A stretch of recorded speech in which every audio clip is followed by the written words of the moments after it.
Hey everybody, this is Drew from Derby City Model Car Builders. Back doing another open box review. This time we're going to do the Tamiya Ford Mustang Cobra R. It's actually a model of the 1995 Cobra R Ford and SVT did. These were powered by a 351 Windsor. They had a Tremec 3550 transmission. Pretty cool cars back in the day. Very rare. They only made 300 of these cars. And Tamiya produced this kit in model kit form, and they also did an RC version. I happen to have the RC version as well. This is the only one of these that I have open that has not been started on. I do have another one that's sealed. These are kind of high dollar collector kits now, so with that being said, we'll kind of go into the contents here. So what we have is kind of an unusual scale for a domestic car. Tamiya did these in 24 scale. Revell and AMT both did Cobra versions of the same car in 25th scale. But this is a pretty good casting, very crisp, no flash, very minimal cleanup. Me being a big Mustang guy, I know exactly every detail of these cars. In fact, I've got a 95 GT in the garage right now that I'm doing a little mild resto on. Everything looks correct. Everything looks in place. One thing I do notice about the Tamiya kits, and this is just a minor flaw, the spacing of the quarter panel compared to the front. I think this should be just a touch longer in the rear. It looks like it's been kind of chopped down a little bit. So to me, it looks out of scale in that aspect. It's kind of unusual for Tamiya to get something wrong. So moving on to the clear tree, we've got the very simplified windows. And these kits, instead of using masking, they actually give you this this decal that goes top of the windshield, top of the rear window. There's some gauges in there, center caps, the reflectors, so forth and so on.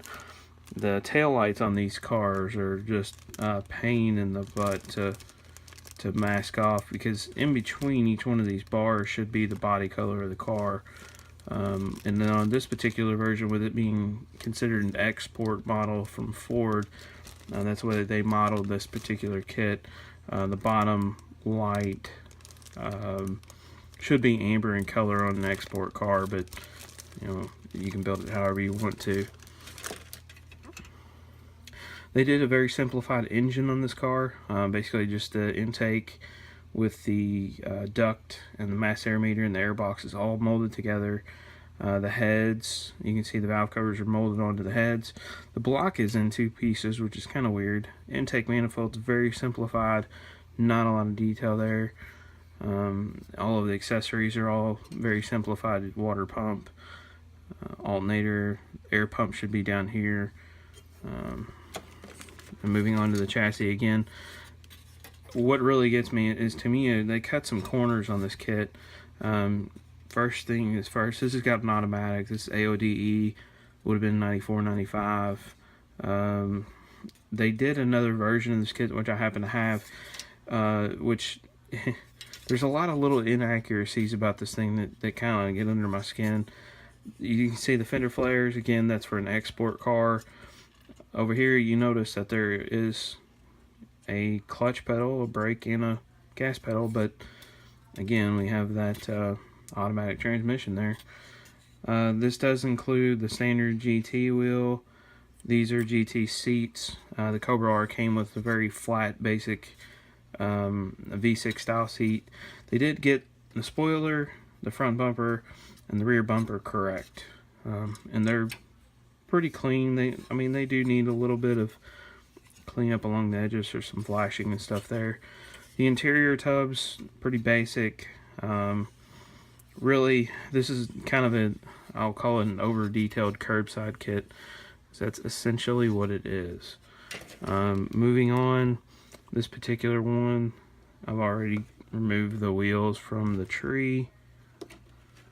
You can see there. And these are the Cobra R wheels, 17 by 9. Should have had 275/50 I'm sorry, 275/40 tires on there, which I can't really see. Yeah, it looks like they've got the correct tire size on there, so that's pretty cool. It's a little minor detail that Tamiya did. Doesn't really help out the rest of the little inaccuracies in the kit. Pony emblem, mirror inserts. Moving on to the last tree, we have the GT front brakes, GT rear brakes, a lot of the little suspension parts. Again, Tamiya really cut a lot of corners. The control arms are molded onto the K-member. The inserts of the doors are absolutely going to be a pain in the rear to detail and paint correctly. This is the upper control arms. It goes onto the differential, which got half of the drive shaft molded onto it. Really, these are not one of the best Tamiya kits out there, but for whatever reason, they just bring stupid amounts of money. Again, I'll probably never build this. It's kind of a collector thing to me. I don't really like to collect kits per se. I like to build them. So I don't keep anything around that I don't really anticipate on building. But with this being so collectible, very near and dear to my heart, I actually went to the Chicago, what used to be called the Richter Show, which is like the National Toy and Hobby Show, in 1996. And Tamiya was set up there. They had a Cobra R at the event to debut this model kit and the RC car. So it's sentimental to me. It's very sentimental. But so that's where we're at. We appreciate you guys tuning in.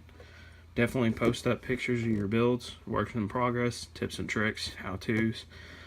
Thanks for being a part of the Derby City Model Car Builders. I'm Drew. Thanks for watching my video.